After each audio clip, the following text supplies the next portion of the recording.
Hey everybody, Ron here, CampFire Grub, and today we're actually not camping or anywhere exciting in the woods or trail riding or anything like that.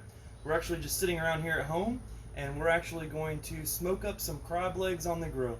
So let's go see how it tastes. So here's my little expandable grill basket that I'm sure you have seen me use before. So I'm going to go ahead and just take the crab legs, throw them in there at first, put it down, and lock it in place. One of the big things about cooking crab legs and also lobster tail is the importance of a good butter sauce to brush onto the seafood. So we have our butter right here melting in our large cast iron pan. We're going to go ahead and add in some paprika. Then we're going to go ahead and throw in some peppercorn. Alright, now we're going to go ahead and add the crab legs on. Set them right there, right on top of the fire. Then we have our grill brush with our butter and seasoning mix. We just want to go ahead and just soak these in just tons of butter and seasoning.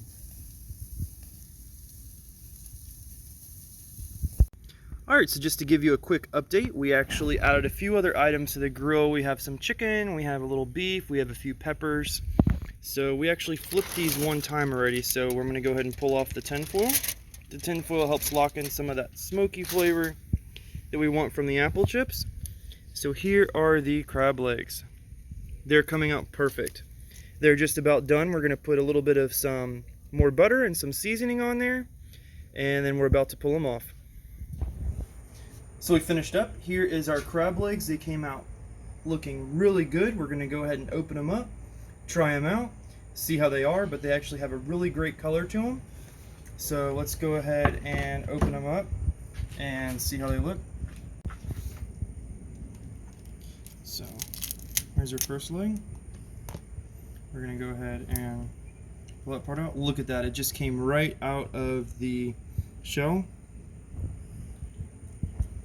Perfect, nice and tender and juicy. This is definitely probably gonna be my new favorite way to cook crab legs. Don't forget to follow along on Instagram at CampFire Grub. Also follow along on our Facebook group, which is Overland Florida CampFire Grub Community. Thank you everybody for watching, and I hope you try out this wonderful meal one day.